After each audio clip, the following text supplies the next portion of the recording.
So I hope everyone is having a good one. So I thought I'd talk about the process by which you find a job teaching English. Now, mind you, when I talk about this, I have some experience. Not a huge amount of experience, but some. I did teach English in Japan for a year, so I had to go through the process of finding a job and doing all the paperwork that was involved in that. I have, at this point, found a job in China, finished all the paperwork for that. I actually got my stamped Z visa the other day in the mail. So really, when you look for a job teaching English, there's a few things you should know walking right in the door. The first one I'm going to talk about is credentials. The qualifications that you need to teach English. There are basically three ways that you're evaluated when you apply for a job. One is, do you have a university degree? It is, I guess, kind of a myth that you have to have a university degree to teach English. It would not be a myth to say that you need a university degree to teach English in the vast majority of jobs and countries. But you can absolutely find a job teaching English without a degree in most countries. Some of those are going to be legitimate, some of those are going to be under the table. The second criteria here is going to be experience. Experience is, experience, quite frankly. Have you ever taught English before? Have you ever taught at all before? Do you have any educational background? Do you have an ELS certificate? That's something, another myth kind of, is that you have to have a CELT certificate or an ELS certificate or a TOEFL or TEFL certificate. There's about half a dozen acronyms for these certificates. So first of all, I'm going to go ahead and say you do not need them. I actually think they're kind of a scam in an odd kind of way. Does that mean that they are useless? No, absolutely not. If you find two people that are applying for a job and they have the exact same credentials with the exception that one has a CELT certificate and the other does not, the one with the CELT certificate will get the job. There's no reason for them not to pick you with that certificate. But when you go to look for jobs teaching English, you will find page upon page of places they're saying, oh, we have all these jobs teaching English, but you need a CELT certificate, you need a TOEFL certificate, and by the way, we happen to sell those. Right. And whenever you find a site like that, take it with a grain of salt. They are trying to make a buck, which, good on them. But you can absolutely find a job teaching English without one of these certificates. The third, and I guess most unfortunate of these, is nationality. Now, I'm going to talk about this, and understand that when I talk about this, these are all general rules. They're not absolute. First, you must speak English. Speak English. Something I swear I can do. You should be a native speaker. The vast majority of jobs will specifically say native speaker. Native speakers come from all over the world, ladies and gentlemen. When they say native speaker, they mean Canada, the United States, Jamaica, Great Britain, Ireland, New Zealand, Australia. Those are your big six. There are other places where you can be from that they consider you a native speaker. The Philippines, large swaths of Africa. But the vast majority of jobs, when they say native speaker, what they mean is from those big six. You will find loads of jobs in countries where if you are from the Philippines, they're going to turn you down. That's because, unfortunately, a lot of the world is kind of racist.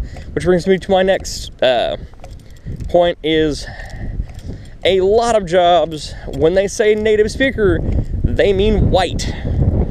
Now, does that mean as an African American or somebody from Africa or Jamaica that you can't find a job teaching English? Absolutely not.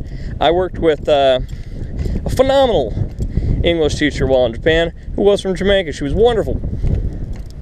I worked with a young lady who was also wonderful, who was from Las Vegas while I worked in Japan, and she was an African American, and she was wonderful at her job.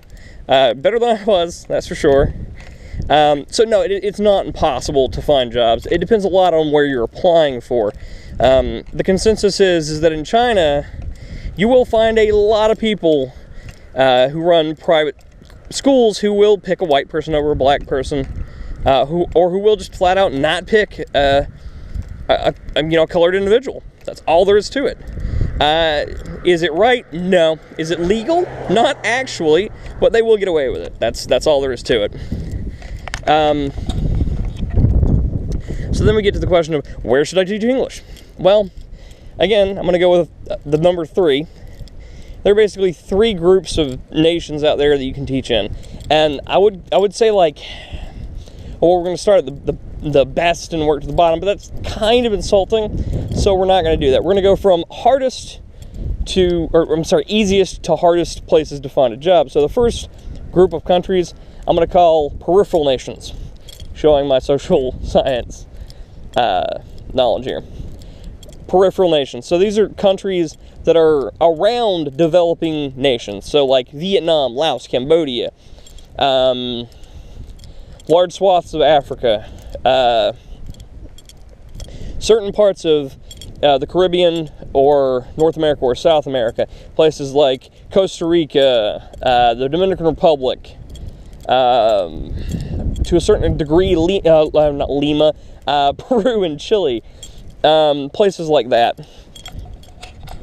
These are countries where, if you're applying from overseas, you're going to need a degree, and that's pretty much it, and be a native speaker. These are also places where you can probably find a job teaching English if you're not a degree holder. You're not going to make any money there. It's going to be a working vacation. I would still say do it if you wanted to go to those places. Absolutely. I kind of want to work in Colombia at some point, which is much better than it used to be. A lot of people still consider that a really dangerous country. It's not particularly. Second group is actually what most people think of when they think of teaching English. China, Japan, South Korea, Taiwan. Those are your big 4. You are probably going to have a degree unless you want to fly there, land on the ground, and find a job while you're there. If you don't have a degree, and you are a primarily white, but not always, native English speaker, you can find a job in China, Japan, South Korea, maybe. It's pretty unlikely. And Japan, that's pretty hard. But China and Taiwan, absolutely. These are also countries that are going to have jobs for much more advanced English teachers. I am not one of those people. I am going to be teaching at a university, but you can find a university teaching job with no experience and a degree. I happen to have a little bit of experience, so I got a slightly better university in a tier 1 city. I might talk about Chinese tier system and why it's not terribly effective soon. And then you have the, I guess, hardest to get jobs in teaching English, and these are actually in places like Saudi Arabia, Qatar, the UAE, Bahrain, Kuwait to a lesser degree. These places pay a lot, and I mean a lot. But you're not only going to have a degree, you're going to have to be a teacher, like an actual teacher, like could teach a subject in the United States or Great Britain or wherever. Look into these jobs if you're a teacher and you want to take a break and earn a lot of money. A lot of people don't like these jobs because a lot of times you're going to be put in kind of a compound for your own safety to some degree. And then I'm going to address something else, and that's Europe. There's kind of a consensus that you can't get a job teaching English in Europe unless you're an EU citizen. That is partially true. There are nations in Europe that fall into all the categories I just talked about. There are countries where you can land on the ground, and as long as you speak English, you can get a job. These are places like Romania, Georgia to a certain degree, which is actually in Europe, in Asia, I'm sorry. I'd really like to teach in Georgia at some point. Romania, Greece to a certain degree, Latvia, Lithuania, Estonia, Poland, and Ukraine to a certain degree. In a lot of those countries, if you have a degree, you're going to get a better job. If you have a degree, you can teach in the Czech Republic, Slovakia, Slovenia, Serbia, Croatia, any of the Balkan or Baltic states. And those are some pretty interesting places to teach. The Czech Republic, has Prague in it. Prague's a beautiful city. I'd like to go there at some point. Poland and the Ukraine, very good markets to teach English in. The Scandinavian countries are not impossible to find English teaching jobs in. But then we're going to talk about, and Spain. Don't let me skip that. Spain has a very healthy English teaching market. But then you talk about Europe, or what most North Americans think about when they think of as Europe, and that's Western Europe. Of course, England and Ireland don't need English teachers, at least not conversational English teachers. What most people are talking about, though, is Italy, France, the Netherlands, Holland, those places. Okay, first of all, you can find jobs teaching English there, but by EU law, and I realize a lot of the other countries I just talked about are EU members, but by EU law, you can't take a job from an EU citizen. So, I'm from Kentucky, in the United States. If I apply for a job in, say, Paris, and somebody from Liverpool is applying for one, or Dublin, legally, if they're qualified for the job, they get the job first. You can still land in France, honestly, and find a job.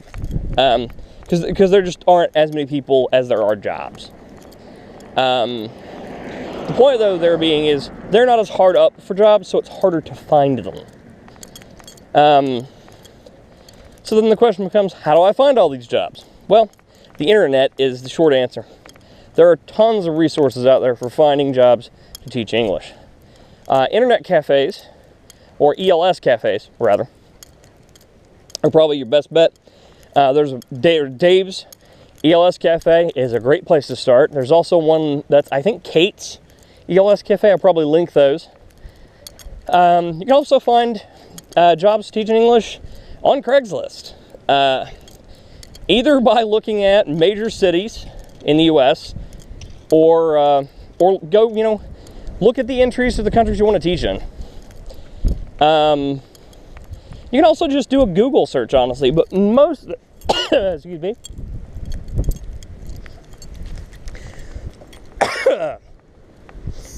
most of the time when you do those, you're going to get returns from websites who are trying to sell you either packages or certificates.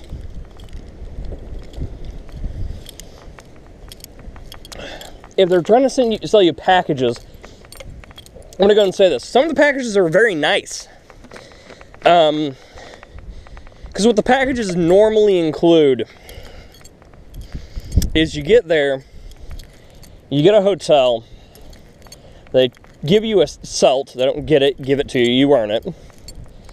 They set you up with your first job, and they give you a number that you can call 24 hours a day for help. What does help mean?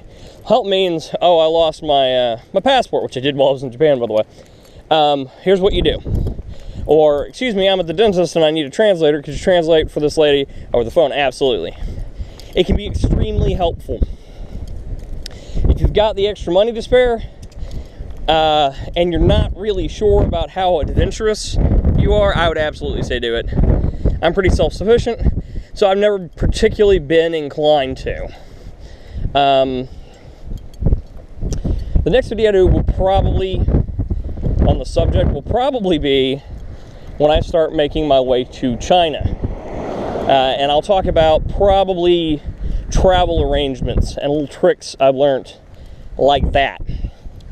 So, yeah, thanks for watching.